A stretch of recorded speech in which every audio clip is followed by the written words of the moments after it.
السلام علیکم ورحمۃ اللہ وبرکاتہ۔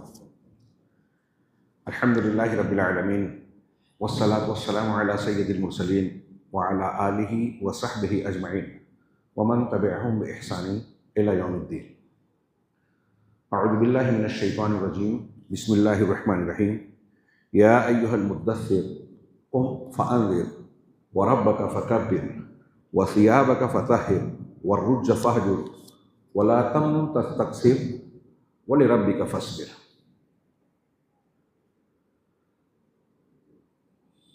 آج کی اس مجلس میں حاضری پر دل کی گہرائیوں سے میں اپنے اندر اللہ رب العالمین کے لیے جذبہ شکر پاتا ہوں۔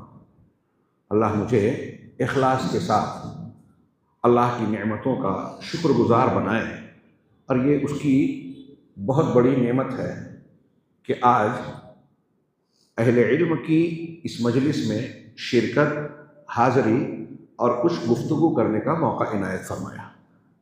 اللہ کے فضل کے ساتھ اس کے بعد یہ آپ لوگوں کا اخلاق ہے، بڑا پن ہے کہ مجھ جیسے چھوٹے انسان کو آپ نے نیچے بیٹھ کر مجھے کرسی پر بٹھایا اور اس بات کا حکم دیا کہ میں کچھ دینی باتیں، کچھ نصیحتیں آپ کے سامنے پیش کروں، جبکہ میں جانتا ہوں، دیکھ رہا ہوں کہ مجھ سے زیادہ اہل علم اور فضل میرے سامنے موجود ہے۔ یقیناً یہ آپ کی اسلامی اخلاق کا ایک حصہ اور آپ کا اخلاق ہے۔ اللہ رب العالمین اسے قبول فرمائے اور ہماری اس مجلس کو بابرکت اور خیر والی بنا کر اسے ہمارے حسنات میں، نجات پانے کے ذرائع میں شامل فرمائیں۔ میں اپنی گفتگو کا آغاز کروں اس سے پہلے شیخ طارق سوداگر صاحب، میں نے شاید خطاب نہیں کیا انہیں، شیخ طارق سوداگر صاحب حفظہ اللہ، جو اخلاص کی بات کر رہے تھے، انہوں نے بڑے اختصار کے ساتھ کچھ آثار و اقوال پیش کیے، سلف کا نمونہ رکھا۔ حقیقت دیکھی جائے تو اس تھوڑے سے وقت میں انہوں نے بہت ہی اہم اور سب سے بنیادی بات پیش کی۔ ہمارے سارے اعمال، ساری سرگرمیاں، تگ و دو، ان کے اللہ کے یہاں قبول ہونے اور نہ ہونے کا انحصار اسی جذبے پر ہے، اور یہ کوئی آسان بات نہیں ہے۔ قیامت کی نشانیوں میں جو اللہ نے ذکر کیا کہ عمل کم ہو جائے گا، آپ دیکھیں کہ عمل کے کم ہونے کی کئی شکلیں ہیں۔ ایک تو یہ کہ فی نفس سے ہی آدمی عمل کم کرے، جیسے فرض پڑھ رہا ہے، نفل نہیں پڑھ رہا ہے، ایک کام کرتا ہے دوسرے احکام پر عمل نہیں کرتا، یہ کم ہونا ہے۔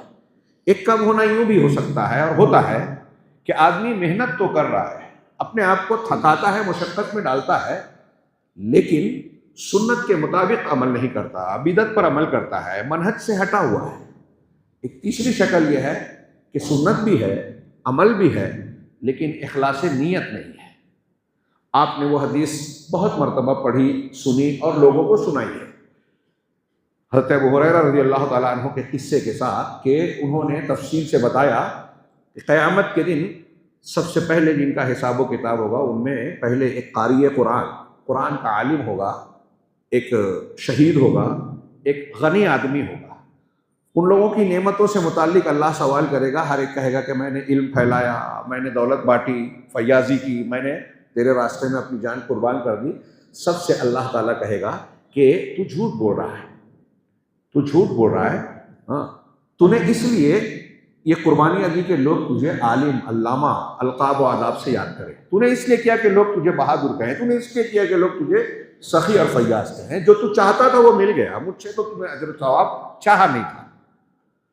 میں اس میں عرض یہ کرنا چاہتا ہوں کہ یہ موضوع ہم سرسری گزر جاتے ہیں، آج اس کی بہت شدید ضرورت ہے۔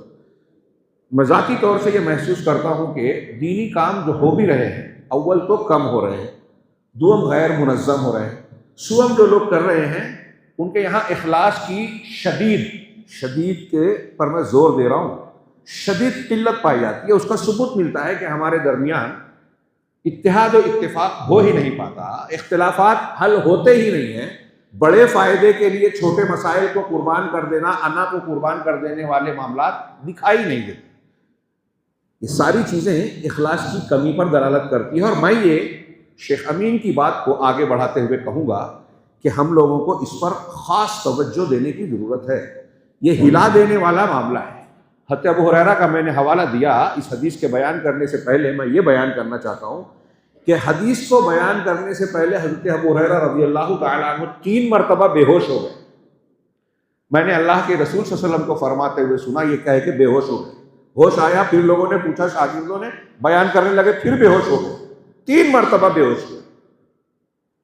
اس دہشت سے کہ ہم عالم ہیں، اللہ کے رسول صلی اللہ علیہ وسلم کی تعلیمات اور دین کو جاننے والے ہیں، لوگوں تک پہنچا رہے ہیں، اس نیک کام کے باوجود اگر ہم نے ریاکاری کی، شہرت طلبی کے چکر میں پڑ گئے تو ہمارا کیا بنے گا؟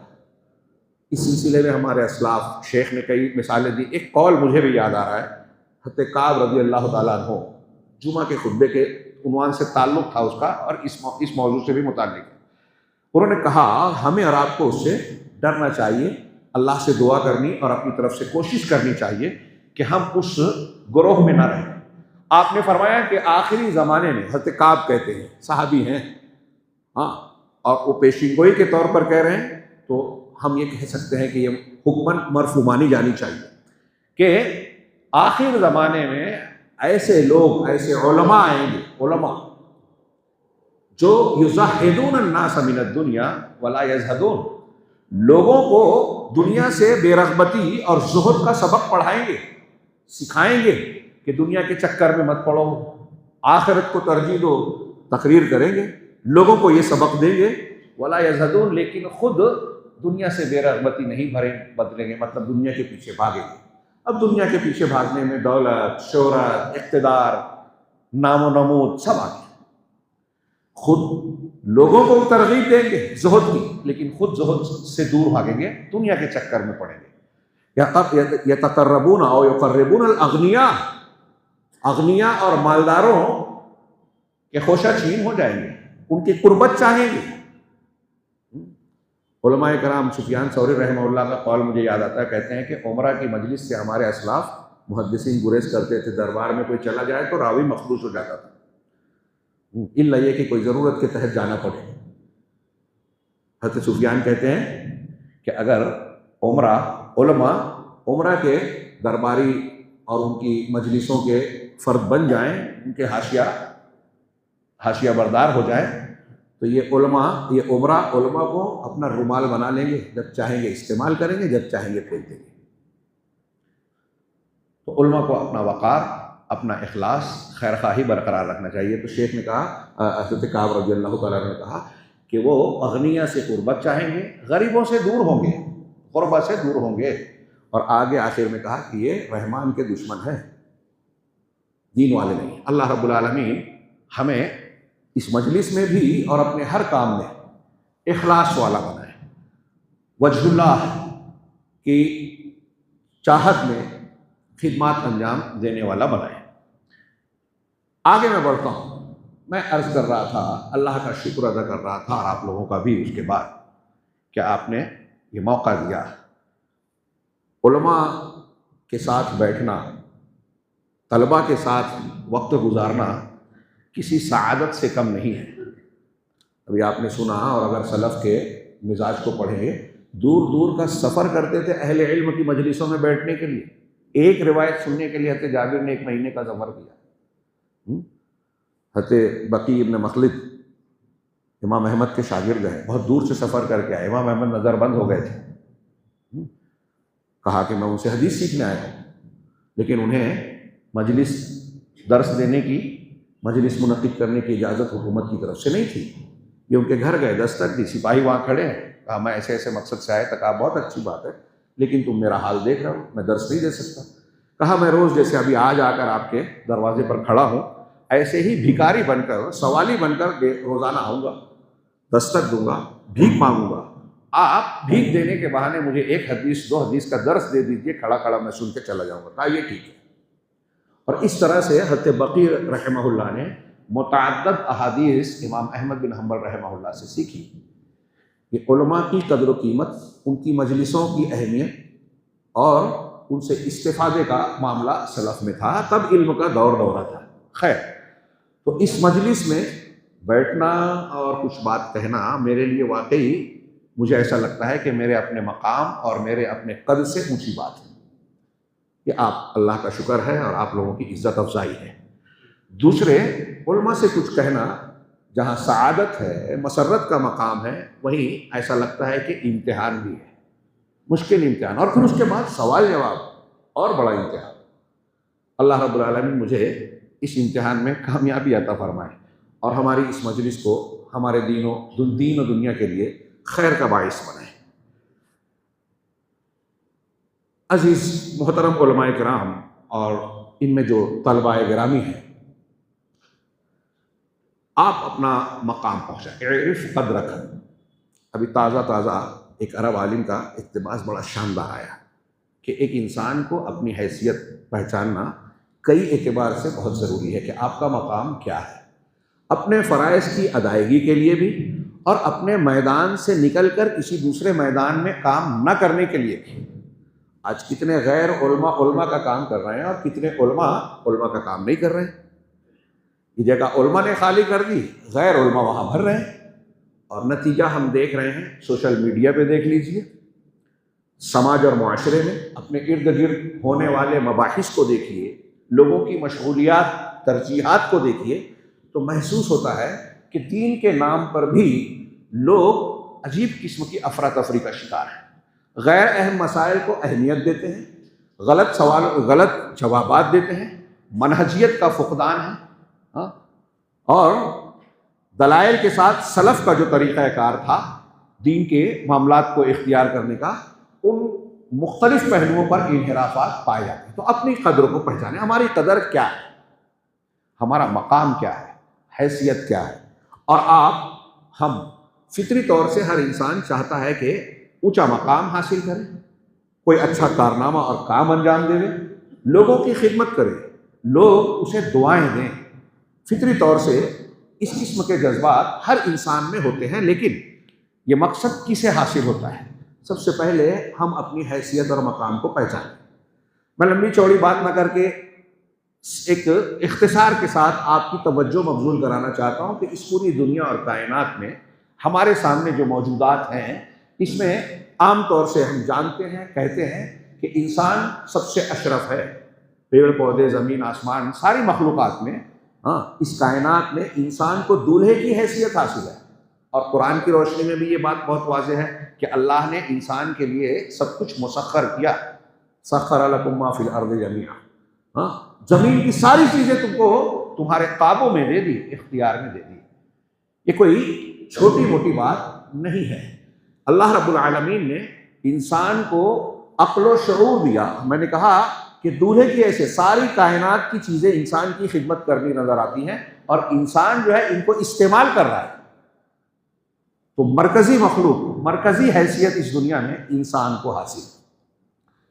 کس بنیاد پر یہ مقام ہمیں یا عام انسانوں کو حاصل ہے؟ اس میں ابھی میں کافر، مشرک، مومن سب کی بات کر رہا ہوں، کہ ہم یہ دیکھ رہے ہیں کہ یہ انسان عقل و شعور کی صلاحیت رکھتا ہے، اور اس کی بنیاد پر اس کے اندر علمی استعداد ہے۔ ایک انسان عالم بھی ہو سکتا ہے، جاہل بھی، اور اسی بنیاد پر عدل و انصاف بھی کر سکتا ہے اور ظالم بھی ہو سکتا ہے۔ عالم، جاہل، ظالم، عادل، اسی کا تذکرہ قرآن نے کیا۔ ان عرضنا الامانۃ علی السماوات والارض والجبال، ہم نے الامانہ کو، قرآن کو، شریعت کی ذمہ داری کو پیش کیا آسمانوں پر، زمین پر، پہاڑوں پر۔ فابین ان یحملنها واشفقن منها، سب نے اسے اٹھانے سے انکار کر دیا اور اس سے ڈر گئے۔ وحملها الانسان، انسان نے اسے اٹھا لیا۔ کیوں اٹھا لیا انسان نے؟ آگے اللہ نے علت بتائی، انہ کان ظلوما جہولا، اس لیے کہ انسان بڑا ظالم اور بڑا جاہل ہے۔ فرشتے بھی ہیں جن کو اللہ نے علم دیا ہے، جو علم دیا ہے وہ علم ان کو ہے، لیکن ان کے یہاں جہالت نہیں ہے، جس چیز سے پکڑ ہو۔ ان کے یہاں ظلم نہیں ہے، وہ جو حکم دیا گیا وہ کرتے ہیں۔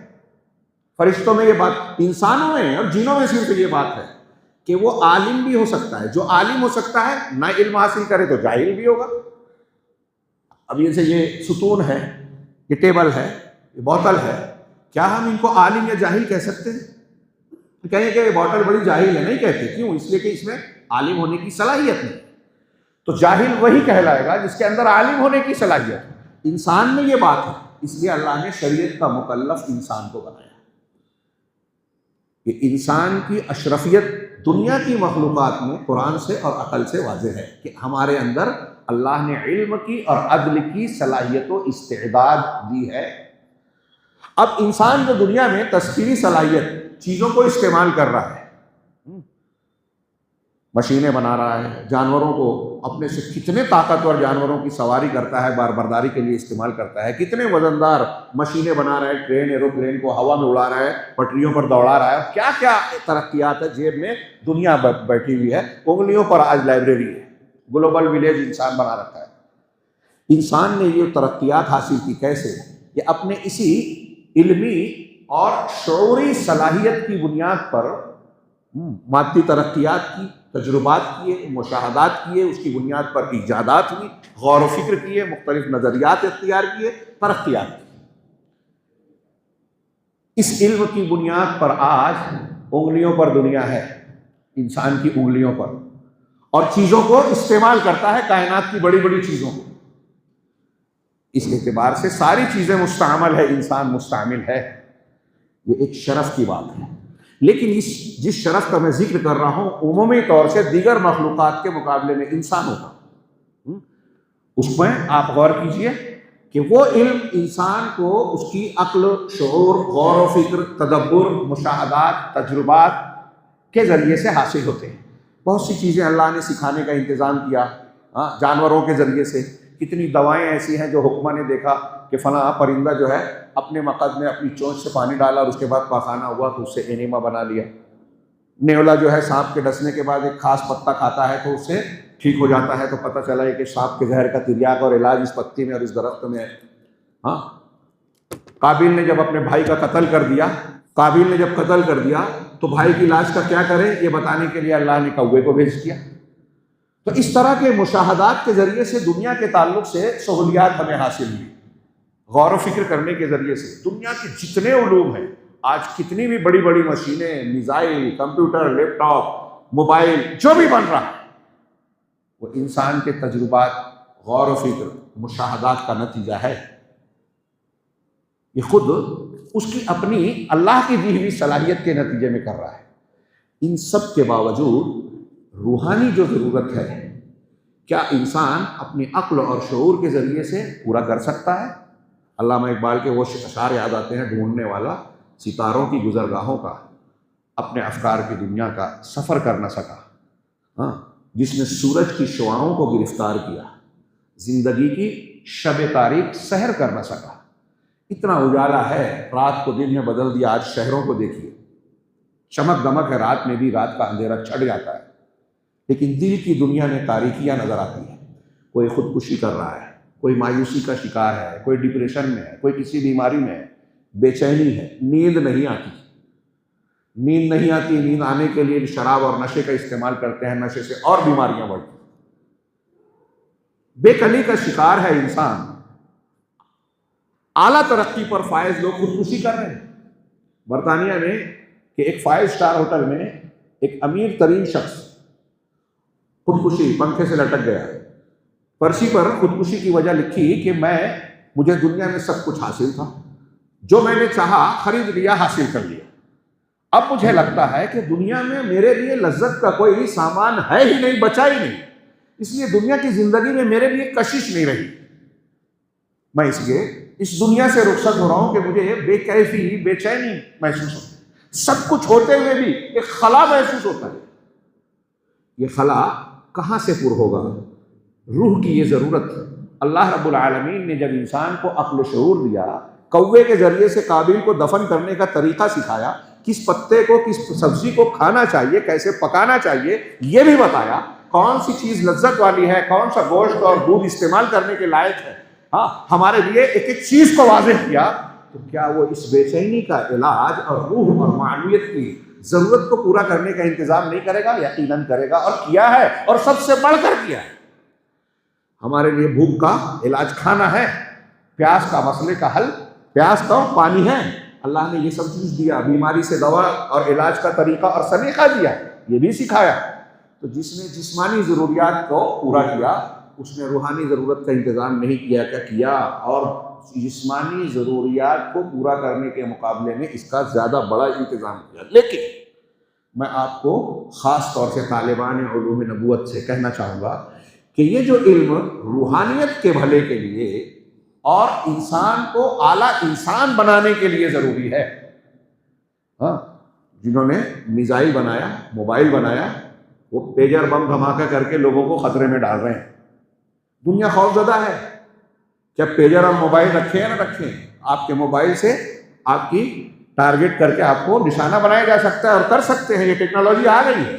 انسانی ترقیات نے انسان کو مسائل میں جھونک دیا، خوف اور دہشت میں ڈال دیا۔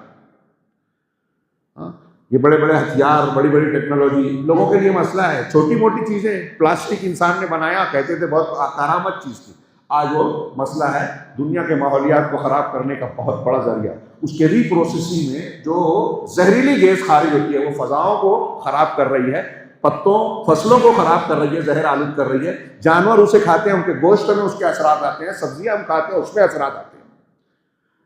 انسان نے جو بنایا وہ مسائل والا ہے۔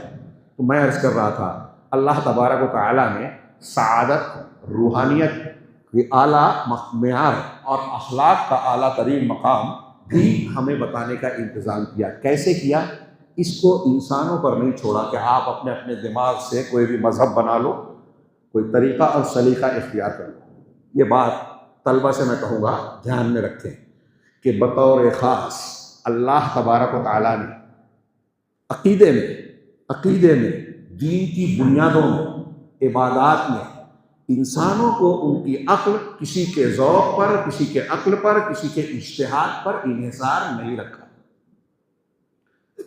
اللہ رب العالمین نے اسے سکھانے کے لیے، دنیا کی تعلیم حاصل کرنے کے لیے آپ سے کہا غور کرو، فکر کرو، دھیان دو، تجربہ کرو، لیکن دین کے تعلق سے یہ نہیں کہا کہ اپنے من سے جو ہے جو چیز سمجھ میں آئے صحیح مانو، حلال مانو، جو سمجھ میں آئے حرام مانو، جو چیز سمجھ میں آئے غلط اور جو چیز سمجھ میں آئے صحیح، جس کو چاہو پوجنے لگو، جس کو چاہو نہ پوجو، ایسا نہیں۔ اس سلسلے میں اللہ تبارک و تعالیٰ نے علم وحی کا انتظام کیا۔ ہم دنیا کے جو علوم کا میں نے پہلے تذکرہ کیا اس کو علم تکوینی کہتے ہیں، اہل علم کہتے ہیں تکوینی، کائنات کو بنانے اور چلانے سے متعلق علوم، علم تکوینی۔ علم تکوینی انسان غور و فکر کر کے حاصل کر سکتا ہے، لیکن جو علم دین ہے، مذہب، عقیدے، عبادات اور مذہبیات اور دینیات سے تعلق رکھتا ہے، اس کا انحصار علم وحی پر ہے۔ اللہ رب العالمین نے یہاں یہ نہیں کہا کہ آپ کی سمجھ میں جو آئے وہ مذہب آپ اختیار کر لو، آپ کی سمجھ میں جو آئے وہ عقیدہ بنا لو، نہیں چلے گا۔ اللہ رب العالمین نے انبیاء کرام علیہم الصلاۃ والسلام کا سلسلہ قائم کیا، جس کی انتہا جناب محمد رسول اللہ صلی اللہ علیہ وسلم خاتم النبیین پر، اور آپ کی شخصیت کو، آپ کی شریعت کو، جملہ دھیان سے سنیں، شخصیت کو، شریعت کو، تمام شریعتوں، سابقہ ہو لاحقہ ہو، تمام شریعتوں، لاحقہ سے مراد یہ نہیں کہ بعد میں کوئی شریعت آنے والی ہے، دوسروں کے جو قوانین بناتے ہیں اس کی بات کر رہا ہوں، انسان جو بناتے ہیں، تمام شریعتوں سے مکمل، کامل، جامع بنایا ہے، آپ کی شخصیت کو بھی اور شریعت کو بھی، اور دونوں لازم و ملزوم ہیں، قرآن اور سنت۔ تو اللہ کے دین کو سیکھنا یہ زیادہ اہم ہے یا دنیا کے علوم کو سیکھنا زیادہ اہم ہے؟ یہاں میں اشارہ کروں سورہ روم کی وہ مشہور آیت کہ وَلَٰكِنَّ، دوسری تیسرے نمبر کی آیت ہے سورہ روم میں، وَلَٰكِنَّ أَكْثَرَ النَّاسِ لَا يَعْلَمُونَ يَعْلَمُونَ ظَاهِرًا مِنَ الْحَيَاةِ الدُّنْيَا وَهُمْ عَنِ الْآخِرَةِ هُمْ غَافِلُونَ، کہ اکثر لوگ دنیا کے، اکثر لوگ لا يعلمون، علم نہیں رکھتے۔ بہت غور سے طلبہ، اکثر لوگ علم نہیں رکھتے، اور فوراً بعد اللہ نے کیا، یعلمون، لا یعلمون اور یعلمون ایک دوسرے کا بدل ہے، بدل کی طرح، کہ جو علم نہیں رکھتا، اللہ کہہ رہا ہے علم نہیں رکھتا، انہی کے بارے میں کہہ رہا ہے علم رکھتے۔ یعلمون ظاہرا من الحیات، دنیا کی ظاہری چیزوں کا کچھ علم رکھتے ہیں، دنیا کی ظاہری چیزوں کا علم رکھتے ہیں لیکن علم نہیں رکھتے۔ کیوں نہیں رکھتے؟ آگے اس کی وجہ بتائی، وَهُمْ عَنِ الْآخِرَةِ هُمْ غَافِلُونَ، اس لیے کہ وہ آخرت سے غافل ہے۔ اب اس آیت کا مفہوم، اس کا نتیجہ کیا نکلا کہ اگر ایک آدمی آخرت سے، اس دنیا کے اصل مقصد سے کہ آخرت میں دوبارہ زندہ ہو کے حساب و کتاب دینا ہے، جنت و جہنم میں سے کسی جگہ جانا ہے، اگر یہ نہیں جانتا کوئی انسان تو دنیا کی کتنی بھی معلومات حاصل کر لے، کتنی اونچی ڈگری لے لے، ڈاکٹر، انجینئر، سائنٹسٹ، ماہر فلکیات، ماہر فلانیات بن جائے، وہ اللہ کے کلام کے اس فرمان کے مطابق لا یعلمون کی فہرست میں وہ علم نہیں رکھتا، جاہل۔ اس ایک آیت کی روشنی میں میں یہ عرض کرنا چاہتا ہوں کہ علم تکوینی اور علم تشریعی، ان دونوں میں زیادہ اہم کون سا ہوا؟ جواب دیجیے آپ۔ کلیئر ہے نا؟ کون سا علم اہم ہوا؟ علم تشریعی۔ اگر آپ، یعنی اس آیت سے پتہ چل رہا ہے کہ اگر آپ علم تشریعی نہیں رکھتے، دین اور عقیدہ نہیں جانتے، آخرت نہیں جانتے، تو آپ جاہل ہیں، کتنی بڑی بھی ڈگری رکھتے ہو، وکیل کی، جج کی، ڈاکٹر کی۔ لیکن اگر آپ علم تشریعی کے حامل ہیں، وحی الہی کی بنیادوں اور بنیادی مقاصد کو، زندگی کے مقصد کو جانتے ہیں، تو آپ نے بیڑا پار کر لیا، کیونکہ آپ مقصد کو پا گئے ہیں۔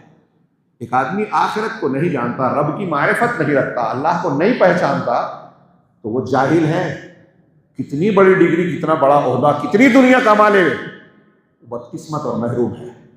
اور علم تشریعی کا کوئی حامل ہے، آپ اور ہم اگر دین کی بنیادوں سے آشنا ہو گئے، جان گئے، اور اس کو صحیح جذبے کے ساتھ اختیار کر رہے ہیں، تو کتنی بھی محرومی ہو دنیاوی اعتبار سے، اللہ کے نزدیک اس کا درجہ سب سے اونچا ہے۔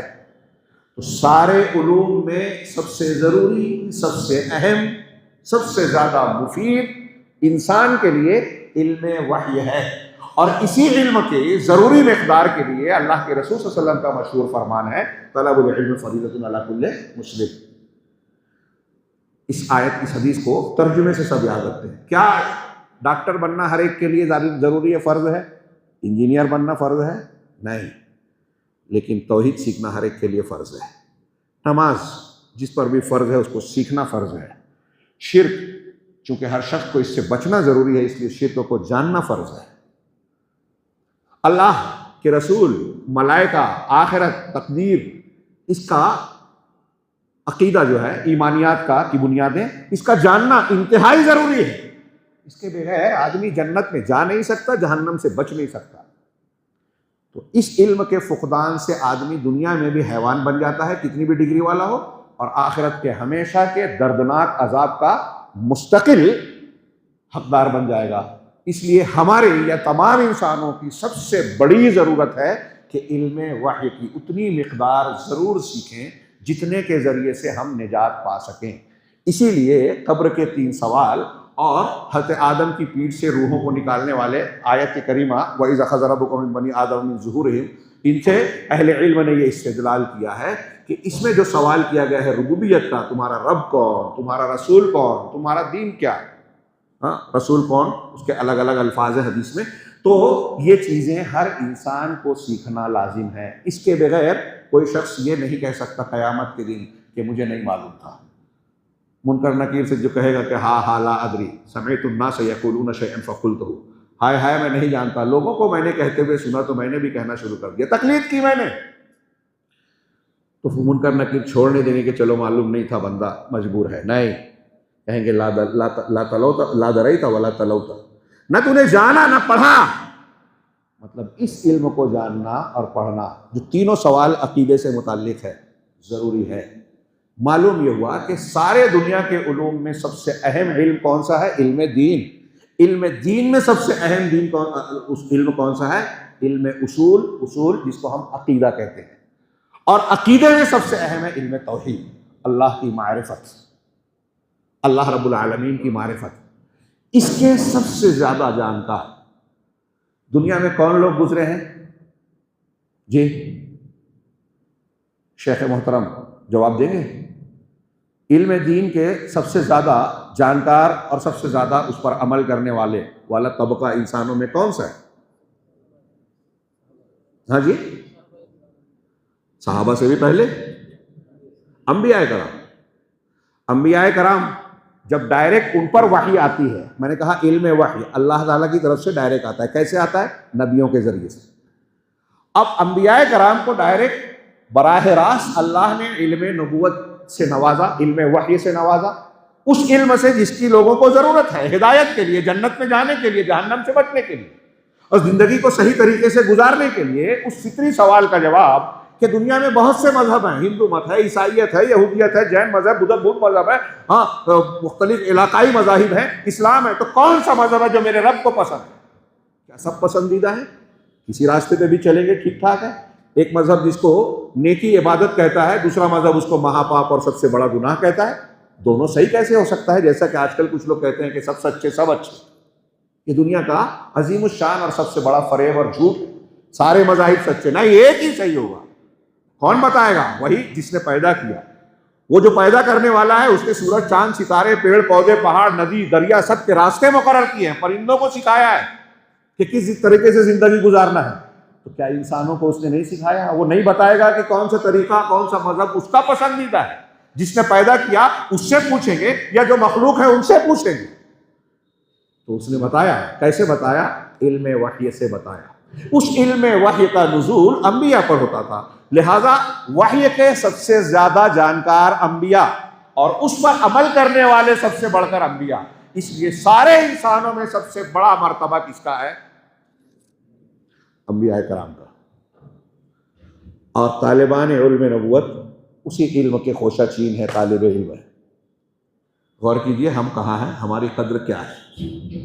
دنیا تنخواہوں سے، پراپرٹی سے، اقتدار سے لوگوں کو تولتی ہے کہ علم وحی کے اولین حامل جو ہے وہ انبیاء کرام علیہ الصلوۃ والسلام. اور انبیاء صرف معلومات نہیں رکھتے تھے وحی کی کہ قرآن پڑھ لیا، حفظ کر لیا. آج کل ہمارے ہاں فیشن چلتا ہے، حفظ کر لیا اور پھر دنیا داری میں لگ گئے. ابھی میں نے کہیں خطاب میں کہا، وہاں چونکہ وقت بہت زیادہ نہیں ہے، صرف اشارے میں کہوں ایک دو جملے میں کہ ہمیں قرآن کے الفاظ سے زیادہ، نوٹ کیجئے، قرآن کے الفاظ سے زیادہ قرآن کے معانی کی ضرورت ہے. کیسے؟ ایک آدمی ایاک نعبد و ایاک نستعین کہتا ہے، لا الہ الا اللہ کہتا ہے اور قبر کی عبادت کرتا ہے. ہر نماز میں سورہ فاتحہ پڑھ رہا ہے، الحمدللہ رب العالمین کہتا ہے، نماز کے حرکات میں اللہ اکبر کہتا ہے، لیکن معاملات میں کہتا ہے کہ نہیں میں بڑا ہوں، قرآن حدیث کیوں مانوں، میری سمجھ میں نہیں آتا. فلاں کو بڑا مانتا ہے، کسی اور کو سجدہ کر رہا ہے، طواف کر رہا ہے، اللہ کا حقوق دوسروں کو دے رہا ہے. تو اس کا لا الہ الا اللہ کہنا کوئی فائدہ مند ہے کیا؟ الفاظ کہہ رہے ہیں، مطلب نہیں ہے، عقیدے میں ہے ہی نہیں. ایاک نعبد و ایاک نستعین کہہ رہا ہے لیکن دوسروں کی طاقت قوت اور عبادت کر رہا ہے، دوسروں کو طاقت قوت والا مان رہا ہے، زبان سے لا حول ولا قوت الا باللہ کہہ رہا ہے، گنڈا تعویذ اور فلاں سے حاجتیں مانگ رہا ہے، رقیے کے نام پر جادو ٹونے میں پڑ گیا تو جھوٹ بول رہا ہے. ایاک نعبد و ایاک نستعین کو الفاظ کی ضرورت ہے، ہمیں اس سے زیادہ معانی کی ضرورت ہے. تو انبیاء کرام کا درجہ اس علم کی وجہ سے ہے اور اس علم پر عمل کی وجہ سے ہے. وہ امت کے لیے، ہر نبی اپنی امت کے لیے، اور جناب محمد رسول اللہ صلی اللہ علیہ وسلم اپنی امت، جو آپ کے بعد پوری کائنات ساری دنیا آپ کی امت ہے، سب کے لیے نمونہ، اسوہ، ہادی، رحمت بنا کر بھیجے گئے. تو اللہ کے نبی صلی اللہ علیہ وسلم یا انبیاء کا مرتبہ علم وحی کے حامل اور علم وحی کے عامل ہونے کی وجہ سے. بہت غور سے سنیے کہ درجات کتنے اونچے ہوتے جا رہے ہیں. عام انسانوں میں مختلف قسم کی صلاحیتوں میں جو ہے علم وحی، پھر عالم.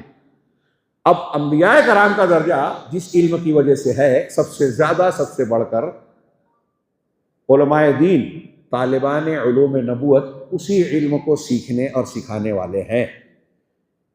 اگر اس تفصیل کو جو میں نے تھوڑا سا بیان کیا اس کی روشنی میں غور کریں تو یہ علماء دین اگر صحیح علم، صحیح عقیدہ، صحیح منہج رکھتے ہیں اور اخلاص کے ساتھ خشیت رکھنے والے ہیں. انما یخشی اللہ من عبادہ العلماء. اللہ نے قانون رہا، صرف انفارمیشن والا عالم نہیں ہے، اللہ کے عالم بندے ہی اللہ سے ڈرتے ہیں. جس کا علم جتنا زیادہ ہوگا اللہ کا ڈر اتنا بڑھتا جائے گا. تو جو ایسا عالم ہوگا اس کا درجہ کائنات میں دوسروں کے مقابلے میں سب سے اونچا ہوگا، سب سے اونچا. علامہ ابن قیم کی بات یاد آ رہی ہے، سورہ آل عمران کی جو مشہور آیت ہے، شہد اللہ انہ لا الہ الا ہو والملائکۃ، الا اللہ ہے کہ اللہ ہے، والملائکۃ واولو العلم قائما بالقسط، اللہ نے گواہی دی کہ اللہ کے سوا کوئی معبود نہیں، اللہ کی گواہی، پھر فرشتوں کی، پھر اولو العلم کی۔ علامہ ابن قیم کہتے ہیں اللہ نے اپنے بعد فرشتوں کا ذکر کیا اور اس کے بعد علماء کا، اولو العلم کا، دین کا علم۔ اس سے پتہ چلا کہ دنیا میں عمومی طور پر انسانوں میں ان لوگوں کا درجہ اونچا ہے جو اولو العلم ہیں اور جو سچی گواہی دیتے ہیں، لا الہ الا اللہ کو لوگوں کے سامنے پیش کرتے ہیں، صرف ڈگری لے کر شرک اور بدعت کی تائید کرنا، توحید کو توحید نہ کہنا، بیان نہ کرنا، شرک کا رد نہ کرنا، وہ عالم نہیں ہے، نبی کا وارث نہیں ہے۔ اب میں عرض کرنا چاہتا ہوں کہ وہ علم کے حاملین سب سے اونچے علماء دین، طلباء علوم نبوت، یہ وارثین انبیاء کہلاتے ہیں۔ ہم اور آپ، اللہ کا یہ انعام ہے، اللہ رب العالمین اس میں ہمیں مخلص بنائے، ہمارے لیے یہ وبال نہ بنے، نعمت بنے۔ اللہ رب العالمین نے علماء دین کو وارثین انبیاء کہا، العلماء ورثۃ، رسول اللہ صلی اللہ علیہ وسلم کا فرمان، العلماء ورثۃ الانبیاء۔ اب وراثت کس چیز کی ہے؟ وراثت اللہ کے نبی صلی اللہ علیہ وسلم کے علماء دین وارث ہیں، تو کس چیز میں وارث ہوئے؟ مشکل سوال کر رہا ہوں کیا؟ علم کا، علم دین کے، علم نبوت کے وارث ہیں۔ تو کیا صرف ہم درس میں کہیں اور پڑھ لیں، قرآن حدیث عقیدہ عبادت احکام مسائل حلال حرام، تو صرف پڑھ لینا، انفارمیشن لے لینا، یہ وراثت کے لیے کافی ہے کیا؟ نبی کریم صلی اللہ علیہ وسلم کی وراثت، اللہ کے نبی صلی اللہ علیہ وسلم کی وراثت نبی کریم صلی اللہ علیہ وسلم کے اعمال اور ذمہ داریوں سے بھی جڑی ہے۔ آپ جتنا علم اللہ کے رسول کا حاصل کر رہے ہیں، اتنا آپ اگر عمل بھی کرنے لگے، ہم اور نبی کریم صلی اللہ علیہ وسلم نے بحیثیت نبی کے جو دعوت کا کام، جو ذمہ داریاں آپ کو دی، اللہ کی طرف سے دی گئی، ان کو جتنا نبھایا آپ نے، پوری کائنات میں سارے انبیاء میں توحید کے تقاضوں کو، دعوت کے تقاضوں کو سب سے زیادہ، سب سے مکمل پورا کرنے والے جناب محمد رسول اللہ صلی اللہ علیہ وسلم تھے۔ اس لیے آپ سید المرسلین، تمام رسولوں کے سردار۔ انبیاء میں آپ نے عقیدے میں پڑھا ہوگا، سب سے اونچا درجہ انبیاء کا، انبیاء کے بعد رسولوں کا سب سے اونچا درجہ، رسولوں میں اولو العزم رسولوں کا، دو قرآن کی آیتوں کی روشنی میں جمہور کا قول ہے کہ وہ 5 ہے، حضرت نوح علیہ السلام، حضرت ابراہیم، موسیٰ، عیسیٰ اور محمد رسول اللہ صلی اللہ علیہ وسلم علیہ الصلوۃ والسلام۔ اور ان میں خلیلین حضرت ابراہیم اور جناب محمد رسول اللہ صلی اللہ علیہ وسلم، یہ دونوں سب سے افضل ہیں۔ 2 خلیل میں خاتم النبیین کا درجہ، ختم نبوت کا درجہ سب سے اونچا ہے۔ جناب محمد رسول اللہ صلی اللہ علیہ وسلم کا سب سے اونچا درجہ ہے۔ کیوں؟ اس لیے کہ آپ پر جو وحی نازل ہوئی، جو شریعت اللہ نے اتاری، وہ سابقہ تمام شریعتوں کے مقابلے میں سب سے کامل ہے، اور آپ کا جو عمل تھا، سیرت کی جامعیت ہے، آپ کی شخصیت ہے، وہ اس دنیا میں پیدا ہونے والے جتنے انسان ہیں، اللہ نے انہیں پیدا کیا تاکہ لیعبدون، اللہ کی بندگی کریں، عبد بنے، توحید پر رہیں۔ اس بندگی کے معیار میں سب سے زیادہ اونچے مقام پر جناب محمد رسول اللہ صلی اللہ علیہ وسلم، محمد واشہد ان محمدن عبدہ ورسولہ۔ طلبہ جانتے ہیں، پڑھتے ہیں کہ میں اس بات کی گواہی دیتا ہوں کہ محمد اللہ کے بندے اور اس کے رسول ہیں۔ جب ہم نے کہا اللہ کے بندے ہیں تو ان لوگوں کا رد ہو گیا جو محمد صلی اللہ علیہ وسلم کو اللہ مانتے ہیں، ہر جگہ حاضر ناظر، عالم الغیب، نور مجسم، مختار کل، غلو کی بات کرتے ہیں، ان کا رد ہو گیا کہ وہ عبد ہیں ساری فضیلتوں اور مقام کے باوجود۔ آپ صاحب کوثر ہیں، آپ رحمت للعالمین ہیں، شفیع المذنبین، یوم القیامہ ہے، رحمت للعالمین، اور ساری فضیلتیں، خصوصیات ہم مانتے ہیں، لیکن آپ اللہ نہیں ہیں، عبد ہیں۔ تو عبد کامل ہونا اللہ کے رسول صلی اللہ علیہ وسلم کے لیے تعریف کی چیز ہے۔ ہمارے ہاں کچھ حضرات کہتے ہیں کہ آپ اللہ کے رسول کو مخلوق، انسان یا عبد کہتے ہو تو یہ آپ کی گستاخی ہے۔ نہیں، اللہ نے انسانوں کو کس مقصد کے لیے پیدا کیا ہے؟ بندگی کے لیے۔ اور نبی صلی اللہ علیہ وسلم بندگی کے پوری انسانی تاریخ میں، آدم سے لے کر قیامت تک پیدا ہونے والے انسانوں میں سب سے کامل، عبد کامل ہے، نمونہ ہے کہ اللہ ایسا بندہ چاہتا ہے کہ آپ بنو۔ لقد کان لکم فی رسول اللہ اسوۃ حسنہ، عقیدے میں، عبادات میں، احکامات میں، اخلاق میں، آپ ہر چیز میں نمونہ ہیں۔ اب نبی کریم صلی اللہ علیہ وسلم کو نمونہ بنایا گیا۔ اس پوری تفصیل کے بعد میں اپنے مقصود کی بات پیش کرنا چاہتا ہوں کہ اللہ کے نبی صلی اللہ علیہ وسلم کو جو مقام ملا، ہم اس علم کے خوشہ چی ہیں، طالبان ہیں، اور ہم اگر چاہتے ہیں کہ ہمیں عزت ملے، اونچا مقام ملے، اللہ کے نبی صلی اللہ علیہ وسلم کے صحیح وارث بنے، تو علم نبوت کے ساتھ تربیت نبوت کا حصہ اپنی زندگی میں لانا ہوگا، ظاہری طور سے بھی اور باطنی طور سے بھی، کہ ہمارے دل میں بھی ایمان و جذبہ نصح ہو، اور ہمارے اعمال، ہماری باتوں میں، ہمارے اخلاق و کردار میں نبوت کا سایہ جھلکتا ہوا نظر آئے، آپ کی تعلیمات کا پرتو نظر آئے، ورنہ ہم وارث علم نبوت نہیں ہیں۔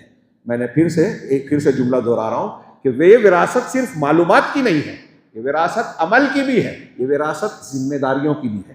اب اگر ہمارے ارد گرد میں لوگ منہج کے خلاف جا رہے ہیں، ہمارے درمیان میں، ہماری جماعت میں، ہمارے گھر میں اختلافات ہیں، جھگڑے ہیں، تو نبی کریم صلی اللہ علیہ وسلم کا عمل یہاں کیا تھا؟ کوئی بدعت کر رہا ہے، دین کے نام پر وہ چیز پھیلا رہا ہے جو دین ہے ہی نہیں، غلط تہوار، بدعتی دعائیں، بدعتی اذکار۔ ہاں، اللہ اور رسول کہہ رہے ہیں کہ صحابہ سے وہ راضی ہیں، اللہ راضی ہے، آج کچھ لوگ کہہ رہے ہیں کہ ہم راضی نہیں ہیں، فلاں صحابی اور فلاں صحابی پر تنقید کر رہے ہیں۔ ہاں، اللہ کے رسول سے اللہ تعالیٰ کہہ رہا ہے جو رسول دے لے لو، جس سے منع کر دے رک جائے۔ اللہ کے رسول ہم نے آپ کو ذکر اس لیے دیا تاکہ آپ لوگوں کے سامنے اس کی وضاحت کریں، تو بھئی الناس ما نزل الیہم، قرآن کی وضاحت کریں۔ کچھ لوگ پیدا ہو کے کہہ رہے ہیں نہیں، ہم اللہ کے رسول کی تشریحات کو کیوں سمجھے، ہماری عقل اور دماغ سے ہم قرآن کی تفسیر کریں گے، انکار حدیث کر رہے ہیں۔ وہ اللہ رب العالمین کی اس سب سے بڑی نعمت سے نہ صرف محروم ہے بلکہ بہت بڑے منحرف ہونے کی وجہ سے بدقسمت ہے۔ تو میں عرض کر رہا ہوں کہ ہماری ذمہ داری یہ بنتی ہے کہ ہم ان کا رد کریں، ان کو صحیح، یہ نبی کی وراثت ہے، دعوت کی وراثت ہے۔ اور آخر میں مطلب یہ جو اس کا ان تفصیلات کا حاصل کے طور پر میں پیش کرنا چاہتا ہوں کہ جناب محمد رسول اللہ، تمام انبیاء کے بعد جناب محمد رسول اللہ صلی اللہ علیہ وسلم کو جو سید المرسلین اور سب سے اعلیٰ مقام حاصل ہوا، وہ کیوں ہوا؟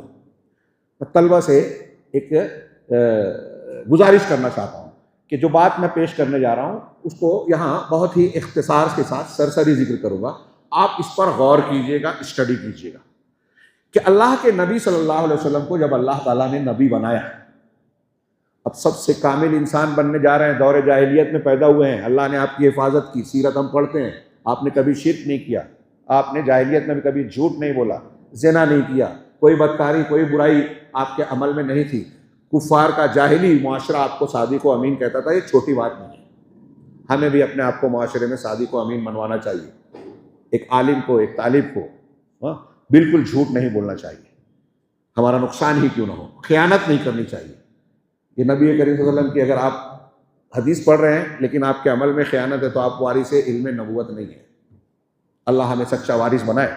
تو میں عرض کر رہا تھا کہ آپ ایک چیز پر غور کیجئے کہ نبی کریم صلی اللہ علیہ وسلم پر ابتدائی وحی جو نازل ہوئی، شروع کی جو تعلیمات بعد کی بھی ہیں، بطور خاص ابتدائی وحی کی بات کرو، آپ امی تھے، ان پڑھ، لیکن اللہ کو آپ کو معلم کائنات بنانا تھا۔ ایک امی کائنات کا معلم بن جائے، انسانیت کا محسن بن جائے، چھوٹی بات نہیں ہے، معجزہ ہے، اور یہ خود قرآن کے اور شریعت کے اور آپ کے سچے رسول ہونے کی شہادت ہے کہ ایک امی نبی ایسا کلام کیسے پیش کر سکتا ہے کہ آج کی صدی کا ایک ڈاکٹر بولتا ہے کہ 1400 سال پہلے پڑھا لکھا آدمی بھی جو بات نہیں کہہ سکتا تھا، وہ محمد صلی اللہ علیہ وسلم جیسی شخصیت جو کسی اسکول کالج میں نہیں گئی، جو اس دور کے حساب سے بھی اہل علم نہیں تھے دنیاوی اعتبار سے، کیسے پیش کر سکتے ہیں کہ آج کی انسان کی انتھک کوششوں کے بعد جو تحقیق سامنے آتی ہے کہ بچہ کیسے پیدا ہوتا ہے، یہ بارش کیسے ہوتی ہے، انسان کے خون میں کیا کیا ہوتا ہے، اور دوسری بہت ساری تفصیلات وہ قرآن میں اور حدیث میں مذکور ہیں اور بالکل سٹیک، ٹھیک یہ آپ کے سچے ہونے کی دلیل ہے۔ تو نبی کریم صلی اللہ علیہ وسلم کی شخصیت امی تھی۔ اب آپ کو جب سب سے بڑا بوجھ اور سب سے اعلیٰ مقام اللہ کو دینا تھا، تو جہاں آپ کو نبوت دی گئی وہیں آپ کو نبوت کا علم اور نبوت کے لیے تربیت بھی ساتھ دی گئی۔ ایک تو اللہ تعالیٰ نے پہلے سے ہی آپ کی حفاظت کی، گناہ غلط کاموں سے، جاہلی معاشرے جب نبی بن گئے تو اب جو پہلی وحی آئی اس پر میں نے کہا یہ سرسری ہی بات کر سکتا ہوں، تفصیلی کروں گا تو ابھی سے بھی 1.5-2 گھنٹہ کم پڑے گا۔ ہاں میں عرض کر رہا ہوں کہ اللہ نے پہلی وحی دی، اقرأ بسم ربک الذی خلق، پڑھیے۔ کیسے پڑھیے؟ بسم ربک، رب کے نام سے۔ صرف پڑھنا نہیں کہا، سب سے پہلی بات تو یہ کہ پتہ چلا کہ دنیا میں انسان کی ترقی کی بنیاد پڑھنا ہے، تعلیم ہے۔ پہلے توحید والی بات نہیں کی، پہلے پڑھنے والی بات کی، نماز روزے کی بات بعد میں کی، پہلے پڑھنے کی بات۔ تو سب سے پہلا لفظ پڑھیے۔ نبی کریم صلی اللہ علیہ وسلم کا سفر نبوت، سفر دعوت اور سید المرسلین کے مقام تک پہنچنے والا سفر جو شروع ہو رہا ہے اقرا سے۔ لیکن کیسے پڑھنا ہے؟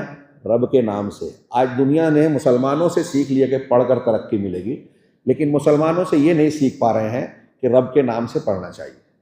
اس لیے بڑی ڈگری والے بڑے گھپلے کر رہے ہیں، بڑا کرپشن کرتے ہیں، ان کا علم انہیں اچھا انسان نہیں بنا رہا ہے۔ کیوں؟ اس لیے کہ بسم ربک کی شرط کو چھوڑ دیا۔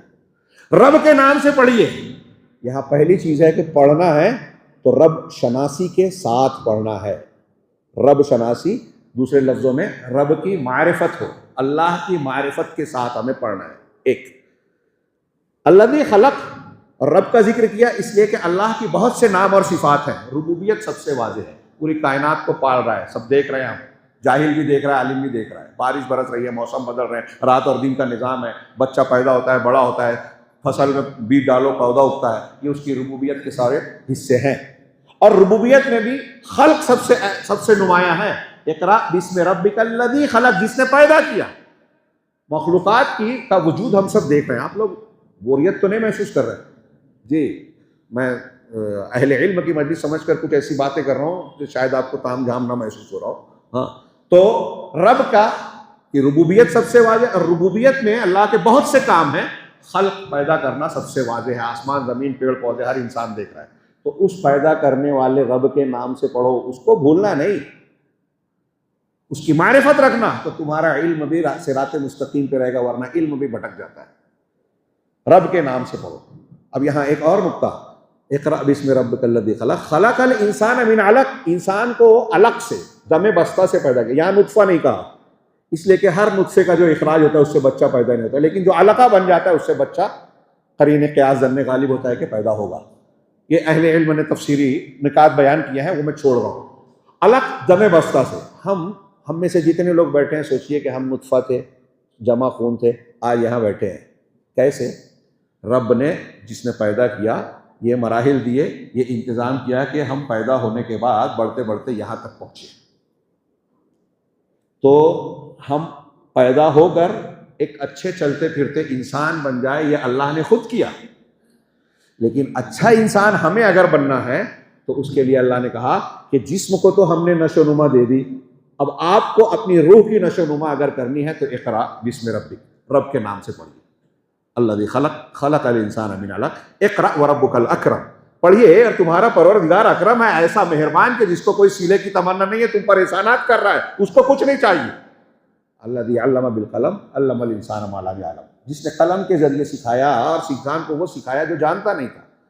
تو تعلیم کا انتظام بھی کیا، جس طرح تم کو نطفے سے، خون کے جمے ہوئے خون سے انسان بنا دیا، اسی طرح تم کو کامل انسان بنانے کے لیے علم کا انتظام کیا۔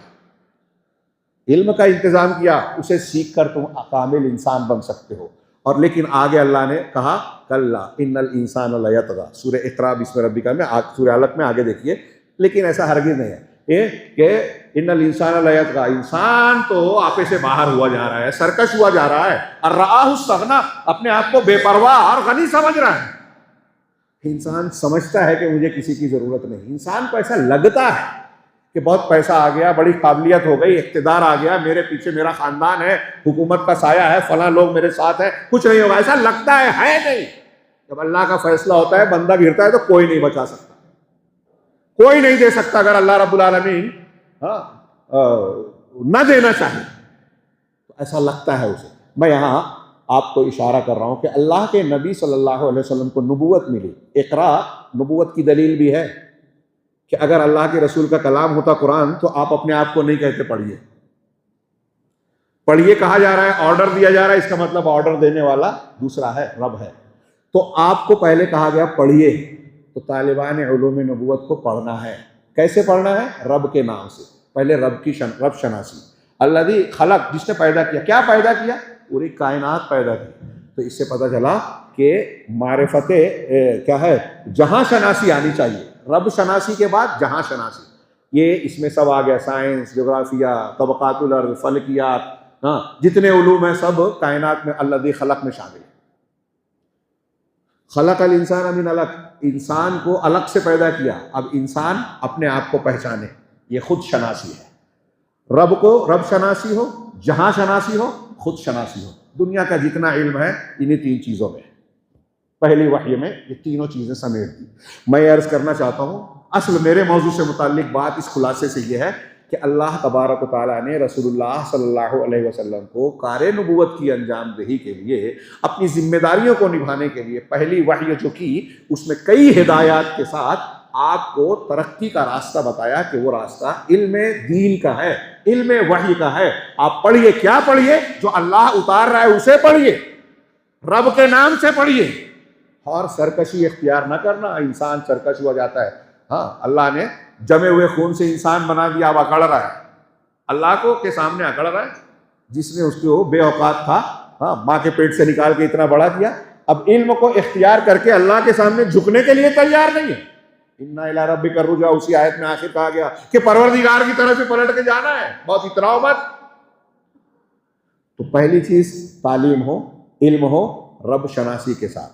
اب یہ وحی آنے کے بعد رک گئی، ایک فترے کے بعد اللہ کے نبی صلی اللہ علیہ وسلم کے حضرت جابر وغیرہ کی روایت ہے کہ راستے سے گزر رہے تھے، آپ نے دیکھا ہیرا میں جو فرشتہ آیا تھا وہ آسمان اور زمین کے درمیان، حضرت جبریل بیٹھے ہوئے ہیں، آپ گھبرا گئے، گھر آیا اور کہا زملونی زملونی۔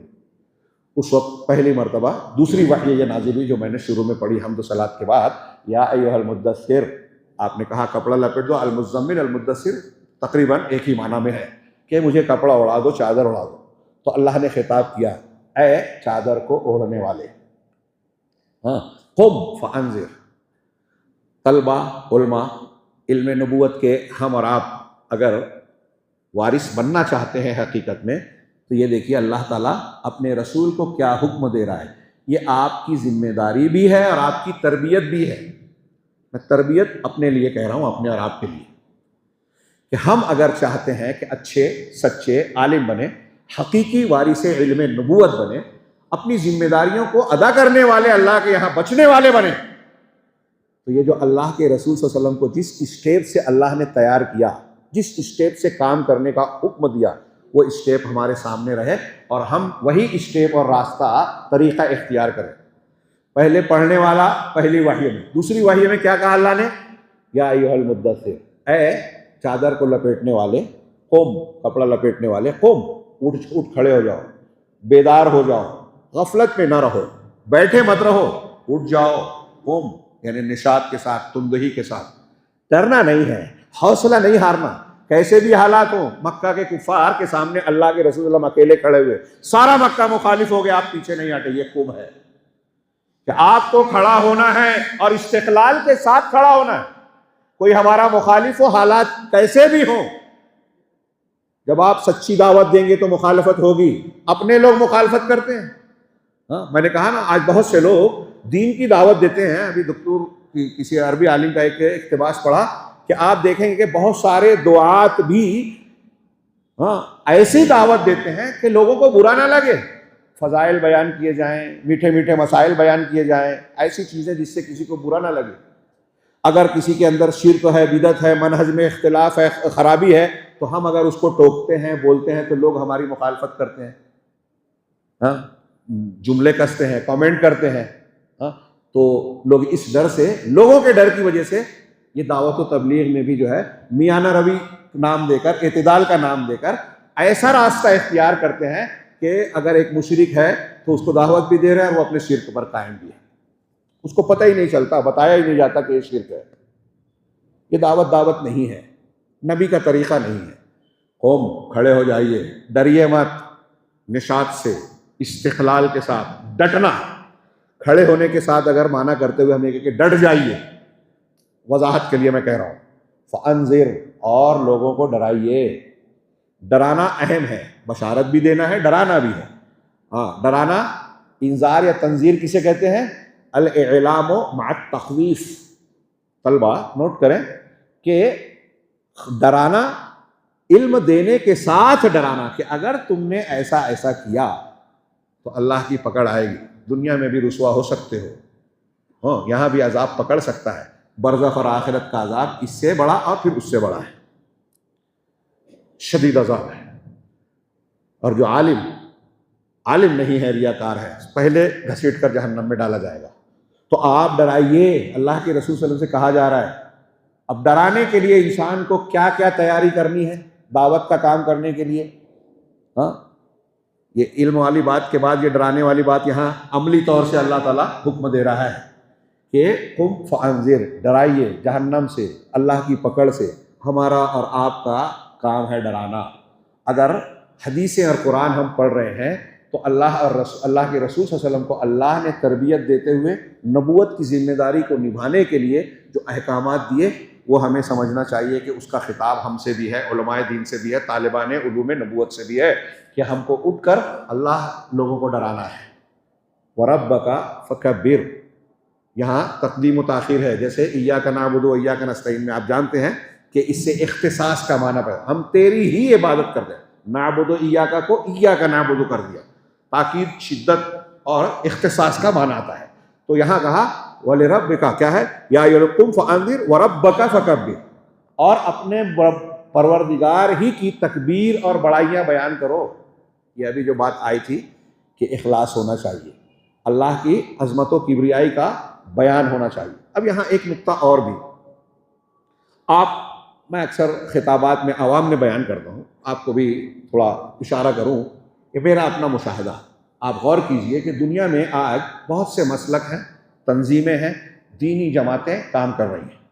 آپ ہر ایک کی جماعت پر موٹا موٹی غور کیجئے، ان کے اعمال کا ارتکاز، توجہ اور کہنا چاہیے کہ فوکس کس چیز پر ہوتا ہے، کس چیز پر فوکس ہوتا ہے۔ کہیں آپ دیکھیں گے جیسے ہمارے یہاں تحریکی ہیں تو وہ حکومت، سیاست، اقتدار کی بات کرتے ہیں، اور عنوان ہوتا ہے اقامت دین، جبکہ اقامت دین حقیقت میں اقامت توحید کے بغیر ہو ہی نہیں سکتا، انبیاء کو اسی کا حکم دیا گیا تھا۔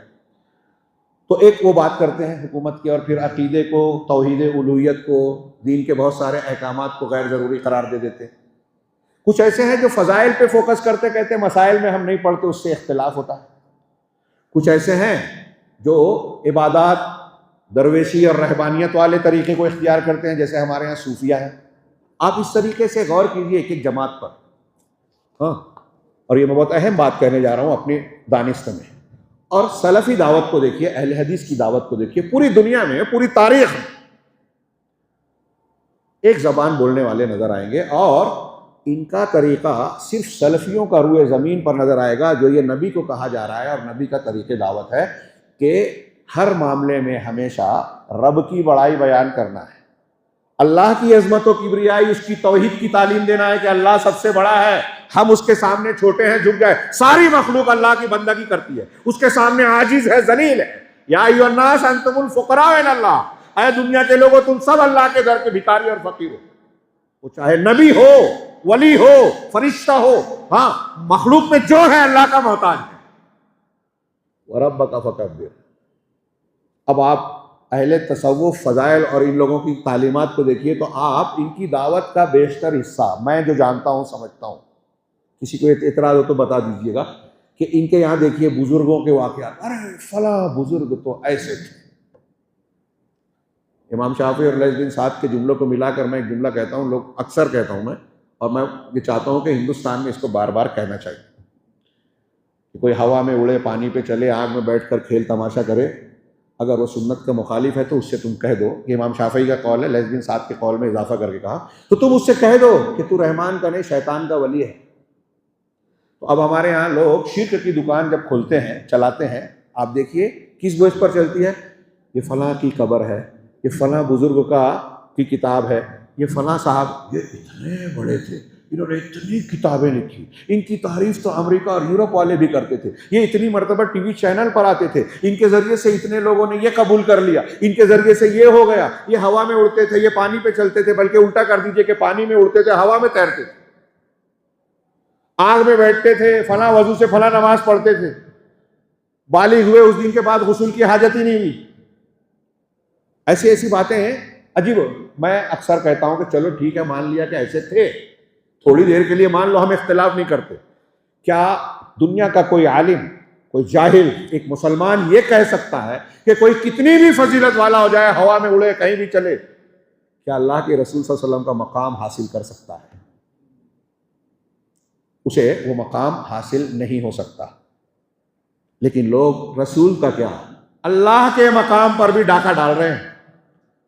یہی یہ تعلیم چھوڑ دی، یہ تربیت جو رسول کی ہو رہی ہے، وَرَبَّكَ فَكَبِّرْ، اپنے رب کی بڑائی اور کبریائی بیان کرنے اور توحید کو بیان کرنے سے زیادہ بزرگان دین کے واقعات بیان کرتے ہیں کہ وہ بزرگ تو ایسے تھے، وہ تو ویسے تھے، وہ تو یہ کرتے تھے، وہ تو وہ کرتے تھے۔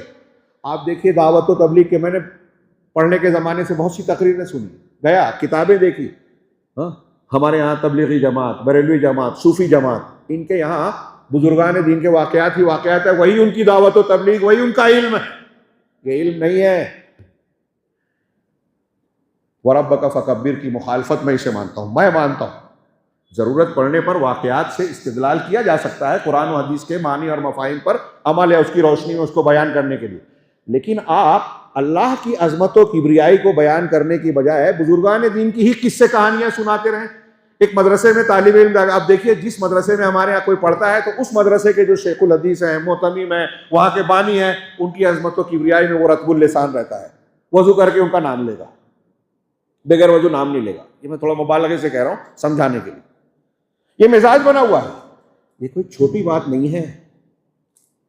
اس سے دعوت کا، اس دینی جماعت کا مزاج معلوم پڑتا ہے، اور وہ مزاج میں یہ کہنا چاہ رہا ہوں، دلوں میں بسا لیجئے میری یہ بات، کہ یہ مزاج بتا رہا ہے کہ یہ مزاج نبوت، مزاج علم نبوت، مزاج ربانی نہیں ہے۔ مزاج ربانی سے مطلب اللہ تعالیٰ جو مزاج دینا چاہتا ہے کہ آپ کو دعوت و تبلیغ کرنا ہے تو ڈرانا ہے، اور ڈراتے ہوئے سب سے پہلا کام، سب سے بڑا کام کیا کرنا ہے؟ رب کی تعظیم بیان کرنی ہے، توحید بیان کرنی ہے کہ اللہ سب سے بڑا ہے، ساری عظمتوں کا حقدار صرف وہی ہے، حلال حرام اس کا اختیار ہے، جھکنا ہے تو اس سے، مانگنا ہے تو اس سے۔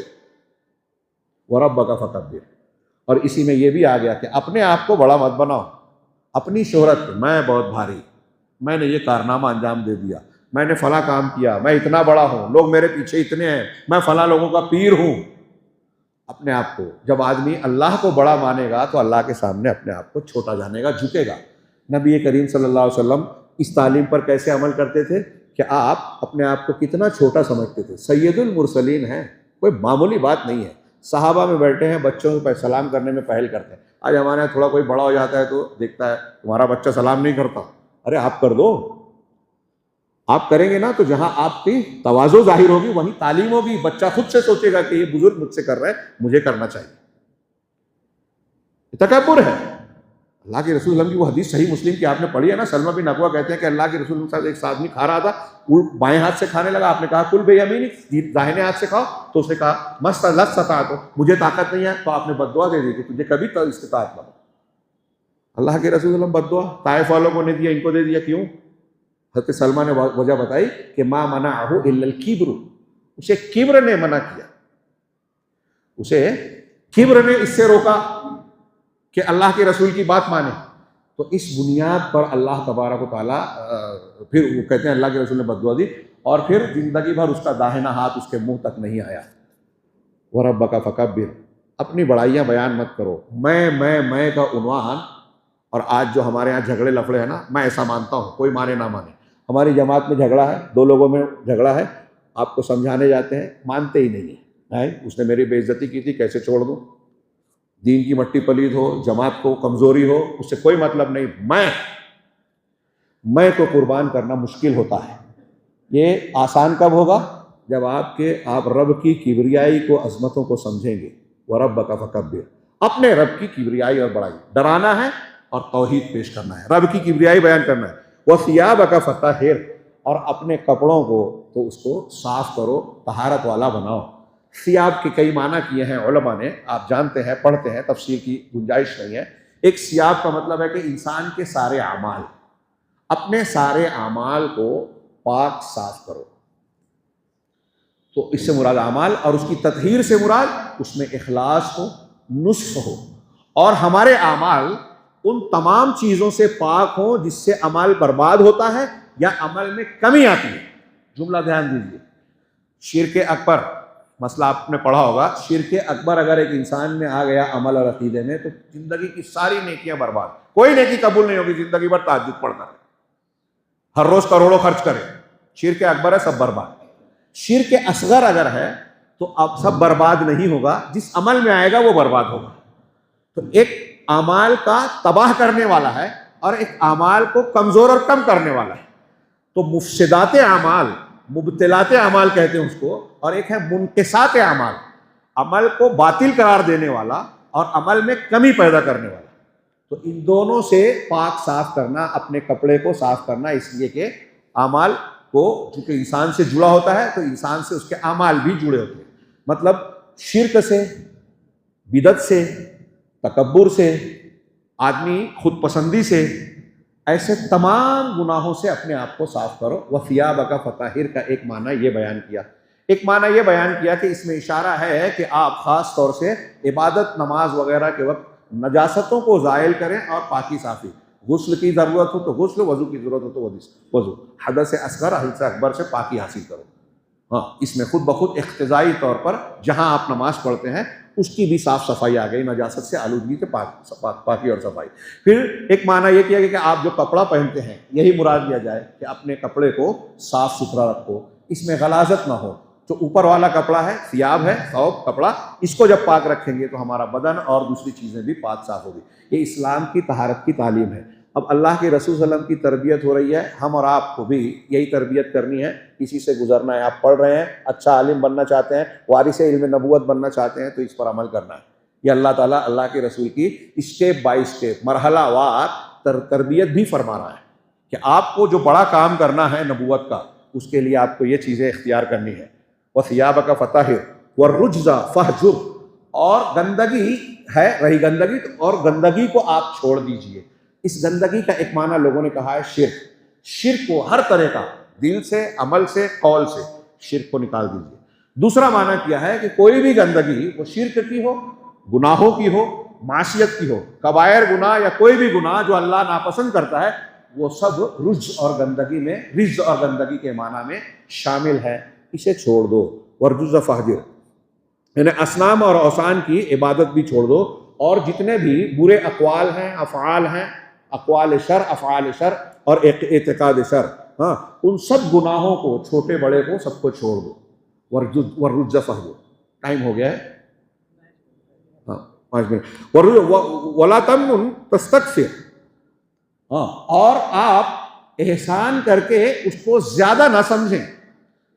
احسان کرنے کے بعد تستکثر کے 2-3 معنی کیا ہے علماء نے۔ ایک یہ کہ کسی کے ساتھ آپ احسان کر کے یہ سمجھیں کہ میں نے بہت نعمت انعام کر دیا اس کو، تو اس کو بہت نہ سمجھیں، تھوڑا سمجھیں، ایک معنی یہ۔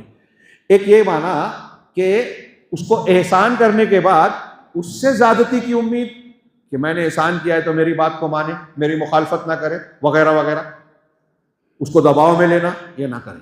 تیسرا معنی کہ احسان کر کے آپ کسی کے ساتھ کوئی احسان کر رہے ہیں اور چاہتے ہو کہ بدلے میں مجھ کو اس سے زیادہ دے۔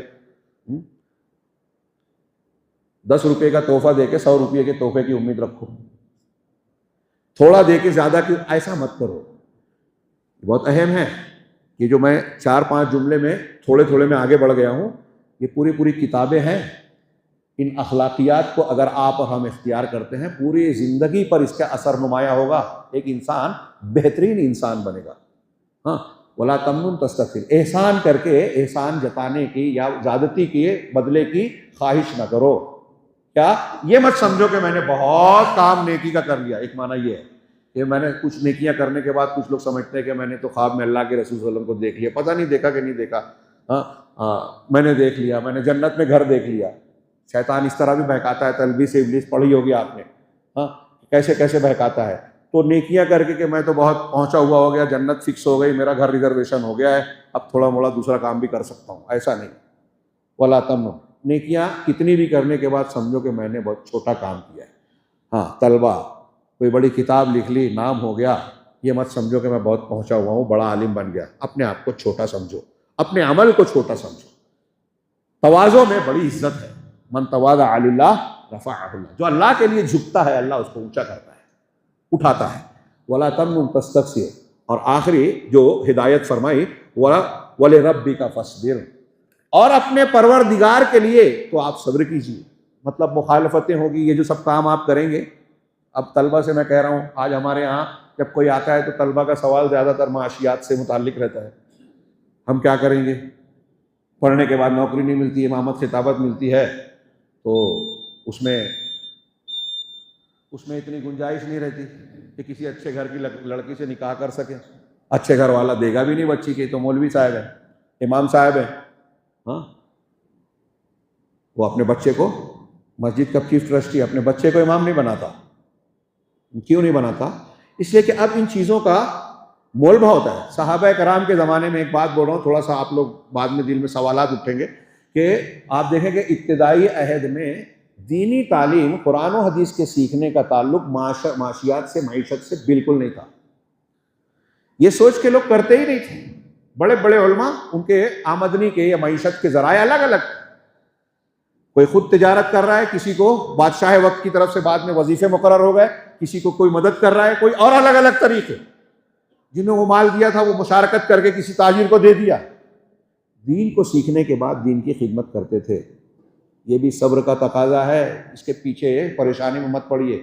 آپ احساس کمتری میں اس بنیاد پر ہوتے ہیں ہمارے طلبہ کہ ارے وہ فلاں ڈگری لینے والے تو بلڈنگ بنا رہے ہیں، گاڑیاں خرید رہے ہیں، اور ہم لوگ جو ہیں ہاں اتنی پریشانی اور محرومی کے شکار ہیں. یہ محرومی نہیں ہے. اگر آپ کے پاس توحید ہے، علم نبوت کی وراثت ہے، تو کبھی اپنے آپ کو محروم مت سمجھیے. ہاں، کروڑوں پتی، اربوں پتی انسان اگر توحید سے اور اس علم سے محروم ہے تو وہ اصل لذت سے، دنیا کی سب سے بہترین نعمت سے محروم ہے. لیکن ہمارے یہاں جو میں کہہ رہا ہوں، اب اس کو ماننے والے کہاں ہیں؟ روحانی چیزیں آپ کہہ رہے ہیں کہ مولوی صاحب میں سمجھ لوں گا، لیکن میری بیٹی کی شادی کرنا ہوتی ہے، اچھا رشتہ دینا ہوتا ہے تو وہ سوچتا ہے کہ چھوٹا گھر ہے، کہاں سے میں ان کی بچی کو دوں. اللہ رب العالمین پہ اعتماد، بھروسہ اور توکل لوگوں کا ختم ہو گیا ہے. ہاں، یہ مانوی قوت، روحانی قوت بہت اہمیت رکھتی ہے. کاش وقت زیادہ ہو رہا ہے. میں نے اس پر بعض جگہوں پر تقریریں کی ہیں کہ علماء نے لکھا کہ ہم مادی اسباب پر غور کرتے ہیں، روحانی اسباب پر نہیں. اللہ کے رسول صلی اللہ علیہ وسلم کی بیٹی چھالے پڑ گئے تھے ہاتھ میں، غلام لانے گئی. اللہ کے رسول نے گھر آگے کیا کہا تھا؟ بخاری کی لمبی روایت ہے، پڑھیں آپ. کیا کہا تھا؟ بستر پہ آؤ تو سبحان اللہ، الحمدللہ، اللہ اکبر 33 اور 34 مرتبہ پڑھو. جانتے ہیں نا، میں اکثر یہ حدیث پیش کر کے عوام سے سوال کرتا ہوں کہ بتائیے کہ اگر آپ کے گھر میں آپ کی بیوی یا آپ کی والدہ، آپ کی بیٹی یہ کہے کہ ابو، یا بیوی کہے کہ واشنگ مشین لا دو، مسالہ پیسنے والی مشین لا دیجئے، ہاں، وہ جو، تو آپ کہیں گے کہ سبحان اللہ الحمدللہ پڑھ لیا کرو، تو کیا بولے گی؟ ہاں، تو میں کیا کہہ رہے ہوں، آپ کیا جواب دے رہے ہیں؟ لیکن فاطمہ رضی اللہ تعالیٰ عنہ کو اللہ کے رسول نے یہ بتایا. اب ہمیں اچنبھا ہوتا ہے اس کا اس سے کیا تعلق ہے، کنیکشن ہے، یہ لوگوں کی سمجھ میں نہیں آتا. اللہ کا ذکر کرنے سے، توحید کو مضبوط بنانے سے اللہ پر بھروسہ آتا ہے. اللہ سے بندہ ڈائریکٹ مانگتا ہے، اور جب اللہ بندہ مانگتا ہے تو اللہ ضرور دیتا ہے. آزمائش کا پیریڈ کچھ دنوں کے لیے عارضی طور سے رہتا ہے، ملتا ضرور ہے. مانگیے اللہ سے، لوگوں سے نہیں. اللہ سے مانگیے، عزت رہے گی. جو مانگنا ہے خدا سے مانگے اکبر. یہی وہ در ہے جہاں آبرو نہیں جاتی. لوگوں کے سامنے ہاتھ پھیلانے سے عزت جاتی ہے. تو آپ کو دین کا کام کرنا ہے، علم کو حاصل کرنا ہے، تقوی پر قائم رہنا ہے. ہاں، عزت شہرت اور دنیا کے پیچھے بھاگ کر چاپلوسی، برائی سے سمجھوتا، شرک پر خاموشی، بدعت پر آنکھ پھیر لینا، صحیح کو صحیح اور غلط کو غلط کہنے کی جرات ختم کر لینا، ان سب سے نکل جاؤ، ڈٹ جاؤ، انصاف کی بات کرو. اور اس سلسلے میں اگر کوئی پریشانی آ رہی ہے، کوئی مخالفت ہو رہی ہے، تو رب کے لیے صبر کرو. وَلِرَبِّكَ فَاصْبِرْ. ہاں، اب میں نے جو بات کہی تھی کہ نبی کریم صلی اللہ علیہ وسلم کو یہ جو احکامات دیے گئے، اقرأ بسم ربک الذی خلق، آپ نے پڑھا، علم رکھا، پھر اس کے بعد یہ جو ہدایات دی گئی ہیں، اس کے بعد کی کچھ آیتیں، اب میں موقع نہیں ہے کہ اس کے بعد کی بھی سورہ ضحیٰ میں جو باتیں کہی گئی، الم نشرح لک صدرک میں کہی گئی، انا اعطیناک الکوثر میں کہی گئی، فصل لربک وانحر، عبادت کر کے اپنے رب سے تعلق، تو ہم کو نماز بھی پڑھنا ہے۔ جس کو جتنی بڑی نعمت ملی ہے اس کو اللہ کا اتنا زیادہ شکر گزار ہونا چاہیے۔ اللہ کے رسول کو کہا گیا انا اعطیناک الکوثر، ہم نے آپ کو الکوثر دیا، نہر کوثر، حوض کوثر، اور دنیا کی خیر کثیر، خاتم النبیین، سید المرسلین، رحمت للعالمین، شرح صدر، اور دنیا کی بہت ساری خصوصیات، انبیاء کا سردار بنایا، انبیاء میں خصوصیات دی، آپ کی امت کو دوسری امتوں سے خصوصیات دی۔ یہ کوثر دیا ہے تو آپ کو کیا کرنا ہے؟ فصل لربک وانحر، اپنے پروردگار کے لیے نماز پڑھیے اور قربانی کیجیے۔ یہ شکرانہ ہوا۔ آپ کا دشمن ان نشانیہ کا ہو الابتر، وہ بے نام و نشان ہے، نسل جس کی نہ چلے وہ مقتول نسل نہیں ہے، بلکہ جس کو خیر اور صلاح سے جو محروم ہو گیا، یہ ابو جہل اور یہ فلاں اور فلاں جو آپ کا مذاق اڑاتے تھے، آج ان کی کیا حیثیت ہے؟ اور آپ کو تو اللہ نے اتنا ورفعنا لک ذکرک، اذانوں میں اپنے نام کے ساتھ، خطبوں میں آپ کے نام کے ساتھ، ایک آدمی اسلام لانے کے لیے اللہ کے کلمے لا الہ الا اللہ کے ساتھ جب تک محمد صلی اللہ علیہ وسلم کی رسالت کا کلمہ نہ پڑھے، اس کو مسلمان نہیں ہو سکتا۔ کیسا مقام دیا اللہ نے۔ تو میں عرض کر رہا تھا کہ شیخ عبد الرحمن بن ناصر السعدی نے بھی لکھا کہ یہ یا ایھا المدثر میں جو 5 احکامات دیے، یا ایھا المدثر کے بعد آپ اس کو تفصیل سے پڑھیے۔ میں نے بہت مختصر کہا ہے، طلبہ سے، علماء سے میں کہوں گا کہ یہ اس تناظر میں پڑھیے کہ اللہ تعالیٰ نے ابتدائے نبوت کے ابتدائی دور میں اپنے رسول کو ان چیزوں کا حکم دیا، اور رسول اللہ صلی اللہ علیہ وسلم نے اس پر عمل کیا کہ نہیں کیا؟ کیا، سب سے بھرپور کیا، سب سے بہتر کیا، سب سے اعلیٰ کیا۔ آپ نے اٹھ کر کبھی دعوت و تبلیغ میں کوتاہی نہیں کی، قم فانذر پر عمل کیا، وَرَبَّكَ فَكَبِّرْ، آپ نے رب کی بڑائی اور توحید کو بیان کرنے میں کوئی کوتاہی نہیں برتی۔ کوئی آپ کی تعریف آپ کے سامنے کرتا تو آپ کہتا مجھے مت کہو، میں اس بات کو پسند نہیں کرتا کہ مجھے تم اس مقام سے اونچا اٹھاؤ جو اللہ نے مجھے دیا ہے۔ اگر بلندی بیان کرنی ہے تو اللہ کی بیان کرو۔ نبی کا طریقہ اللہ کی بڑائیاں بیان کر رہے ہیں، ہمارے یہاں لوگ بزرگان دین کی بیان کر رہے ہیں۔ یہ ایک نشانی ہے اہل حق اور اہل باطل کی۔ وَرَبَّكَ فَكَبِّرْ والا طریقہ صحیح وارثین علم نبوت کا ہے۔ اللہ کے رسول صلی اللہ علیہ وسلم نے توحید کے تقاضوں کو سب سے زیادہ مکمل کیا، شرک سے دوری اختیار کی، شرک اور اہل شرک کا بھرپور رد کیا، کہیں کوئی کوتاہی کمی نہیں کی، بس کوئی سمجھوتا نہیں کیا۔ اور اللہ کے رسول صلی اللہ علیہ وسلم نے جو ہے احسانات کیے، وہ آپ کا احسان پوری دنیا انسانیت ولا تمنن تستکثر والے جملے کی روشنی میں کہہ رہا ہوں کہ آپ نے اپنے کپڑوں کو صاف ستھرا رکھا، عقیدے کو سب سے اعلیٰ رکھا، اور پھر لوگوں پر احسانات کیے، اور کبھی کسی پر جو ہے احسان جتایا نہیں، بلکہ اپنے آپ کو چھوٹا محسوس کیا۔ آپ کو تکلیفیں دی گئی دعوت و تبلیغ کے کام میں، لیکن آپ کے جیسا صبر پوری انسانی تاریخ میں صبر کرنے والا کوئی نہیں ملے گا۔ کتنا ستایا گیا مکی زندگی میں، اس کا 1-2% ہم نہیں برداشت کر سکتے۔ انبیاء کرام کو سب سے زیادہ صبر میں آزمایا گیا، اور ان میں سب سے زیادہ اذیت جو دی گئی انبیاء میں خود رسول اللہ صلی اللہ علیہ وسلم کو، جیسا کہ ترمذی کی ایک روایت میں ہے۔ اللہ کے نبی صلی اللہ علیہ وسلم کو کیسی کیسی اذیتیں، مشقتیں، تکلیفیں جھیلنی پڑی۔ کئی دن پیٹ پر پتھر بندھے ہوئے ہیں، عبادت کرتے ہوئے سوجا نہ جا رہی ہے، مخالفت کرتے ہوئے لوگوں نے پتھروں سے مارا، آپ کو بے عزت کیا، الزامات لگائے، نفسیاتی، ذہنی، جسمانی ہر قسم کی تکلیف دی۔ لیکن اللہ کے نبی جناب محمد رسول اللہ صلی اللہ علیہ وسلم اپنے فرض منصبی کو انجام دینے میں ڈٹے رہے۔ آپ کے اور ہمارے بھی مقابلے میں بہت سے لوگ آئیں گے، مشکلات آئیں گی، مخالفتیں ہوں گی، کامنٹس آئیں گے، تکلیفیں دی جائے گی، ہمیں صبر کرنا ہے۔ اللہ کے نبی صلی اللہ علیہ وسلم نے جب ان چیزوں پر عمل کیا تو آپ معلم کائنات بن گئے، سید المرسلین، انبیاء میں بھی آپ کا درجہ اونچے سے اونچا ہوتا چلا گیا۔ میں آخری جملہ یہ کہنا چاہتا ہوں کہ یہ جو باتیں میں نے بیان کی سورہ اقرأ بسم ربک الذی، پہلی وحی اور دوسری وحی کو ملا کر آپ اپنے آپ کو اس تناظر میں، اس کو نصاب تعلیم سمجھ لیجئے، نصاب تربیت سمجھ لیجئے، کہ اس کو سمجھ کر ہم کو اسی پر عمل پیرا ہونا ہے۔ اللہ کے نبی صلی اللہ علیہ وسلم نے جب اس پر عمل کیا تو جیسے جیسے عمل کرتے گئے آپ کا درجہ نبیوں میں بھی اونچا ہوتا گیا، یہاں تک کہ آپ سید المرسلین، رسولوں کے سردار بن گئے، انسانوں میں سب سے اونچا مقام حاصل کر لیا۔ اب نبوت اور صحابیت والے درجات تو بہت اونچے ہیں، لیکن ہم میں سے جو شخص دین کی تعلیم حاصل کرتے ہوئے اقرأ بسم ربک الذی خلق اور یا ایھا المدثر کی ان ابتدائی آیات کی ہدایات پر جتنا ہم اور آپ اس پر عمل کرتے جائیں گے، ہم اتنے اونچے اللہ کے اتنے مقرب ہوتے جائیں گے، ہمارا درجہ اتنا بلند ہوتا جائے گا۔ اللہ رب العالمین سے دعا ہے کہ وہ ہمیں صحیح معنوں میں سچے دل اور اخلاص کے ساتھ ان چیزوں پر عمل کرنے کی توفیق عطا فرمائے، اور سچے صحیح معنوں میں اللہ کے نبی جناب محمد رسول اللہ صلی اللہ علیہ وسلم کے علم کا وارث بنائے، ان علماء میں سے جو خشیت رکھتے ہیں۔ آج میں ایک پہلو اور بھی پیش کرنا چاہتا تھا، بہت ہی معافی چاہتا ہوں کہ دیر ہو گئی۔ ایک پہلو یہ پیش کرنا چاہتا تھا کہ آج کے ماحول میں علماء ربانیین کی شدید قلت ہے، عمل کرنے والے علماء کی، خشیت رکھنے والے علماء کی، عوام سے جڑ کر عوامی تقاضوں کو، امت کے سوالوں کا جواب دینے والے علماء کی بہت شدید ضرورت ہے۔ وہ جگہیں خالی ہیں، لیکن ہمارے لوگوں کی ترجیحات دنیا کی چمک دمک کے پیچھے، اس موبائل اور کیا کہتے ہیں جدید ترقیات کے دور میں دین اور روحانیت سے ہٹ کر اس چمک دمک کے پیچھے ہے۔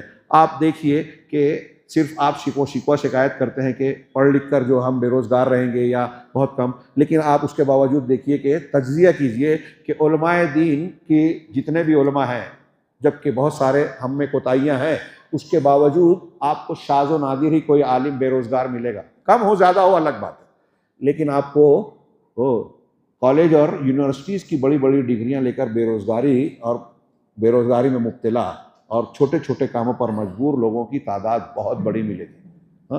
ہندوستان کے کتنے لوگ اسرائیل اور قزاقستان اور یوکرین جا رہے ہیں نوکری کرنے کے لیے کہ یہاں نوکری نہیں مل رہی ہے، یہاں ذریعہ معاش نہیں ہے۔ تو ذریعہ معاش کی فکر مت کیجیے۔ ہمارے سلف کہتے تھے کہ جس طرح آپ کی موت آپ کے پیچھے آئے گی، آپ کی موت، ہماری جب موت لکھی ہے نا تو کہیں بھی رہے موت آئے گی، ملک الموت آئیں گے، روح نکالیں گے، ایسے ہی اللہ نے جو رزق ہمارا اور آپ کا لکھا ہے آپ کے پیچھے آئے گا، آپ کتنا بھی بھاگو۔ بغیر وہ ایک دانہ جو اللہ نے آپ کے نام کا لکھا ہے وہ کھائے بغیر آپ اور ہم مر نہیں سکتے۔ لو انکم تتوکلون علی اللہ حق توکل، اگر تم اللہ پر ویسا توکل اور بھروسہ کرو جیسا توکل کا حق ہے، لرزقکم کما یرزق الطیر، تو تمہیں اللہ اس طرح روزی دیتا ہے جیسے پرندوں کو روزی دیتا ہے۔ پرندے کے گھونسلے میں اس کا راشن، اس کا ڈبہ محفوظ نہیں رہتا، کل کا پروگرام طے نہیں رہتا کہ فلاں جگہ جاؤں گا میرے لیے ذخیرہ ہے کھا لوں گا، بلکہ وہ اپنے گھونسلے سے نکلتا ہے، لیکن جب واپس لوٹتا ہے تغدو خماسا وتروح بطانا، صبح بھوکے پیٹ نکلتا ہے لیکن آسودہ ہو کر پیٹ بھر کے شام کو لوٹتا ہے۔ اگر تم اللہ پر بھروسہ کرو تو اللہ تعالیٰ اس طرح تمہیں روزی دے گا۔ روزی کی فکر مت کیجیے، ذمہ داریوں کی فکر کیجیے۔ آپ اللہ کے دین کی مدد کرو گے، ان تنصروا اللہ ینصرکم ویثبت اقدامکم، اللہ تمہارے قدموں کو جما دے گا۔ لہٰذا ان افکار کو چھوڑ کر میں یہ عرض کرنا چاہتا تھا، آج کے ماحول میں دیکھیے یہ ہماری علماء کی، طلبہ کی کوتاہی ہے کہ علماء کی جگہ بردرز، سسٹرز اور وہ لوگ، کوئی میڈیکل ڈاکٹر ہے، کوئی دانشور ہے، کوئی فلاں ہے، وہ فتوے دے رہا ہے، الٹے سیدھے مسائل کا جواب دیتا ہے۔ تھوڑی اسٹڈی کر لی، اب دلیل دیں کہ بلغوا انی ولو آیا، تو ان کو بتائیے کہ آپ کو ایک آیت معلوم ہے تو ایک ہی آیت بیان کیجیے، جو آپ کا میدان نہیں ہے اس میں آپ قدم مت رکھیے۔ ابھی ہم دیکھ رہے ہیں، میں نام لے لوں، ڈاکٹر ذاکر نائک کی 2-3 کلپ ابھی تازہ آئی، پچھلا جمعہ میں نے اسی پر خطبہ دیا۔ اللہ کے دیدار کے معاملے میں اہل سنت کا متفقہ جو عقیدہ ہے اس سے ہٹ کر انہوں نے بیان کیا کہ صرف جنت میں جو اعلیٰ درجے کے لوگ ہیں ان کو دیدار ہوگا، کہیں نہیں ہے۔ علامہ ابن تیمیہ، ابن خزیمہ نے اجماع نقل کیا، قرآن حدیث کی دلیلیں بتاتی ہے کہ سارے مومنین جنتی جو ہیں اللہ کا دیدار کریں گے۔ وحدت الوجود کا عقیدہ بیان ہو رہا ہے۔ ہمارے اہل حدیث طلبہ، نوجوان، میں نے اس سے پہلے میرے علم کے مطابق اہل حدیث کہلانے والوں میں اتنی بڑی بے راہ روی نہیں دیکھی تھی، اتنی جہالت اور تربیت کا فقدان میں نے نہیں دیکھا تھا کہ ایسا شخص جو صحابہ کو برا بھلا کہتا ہے، ہمارے نوجوان اس سے متاثر ہیں۔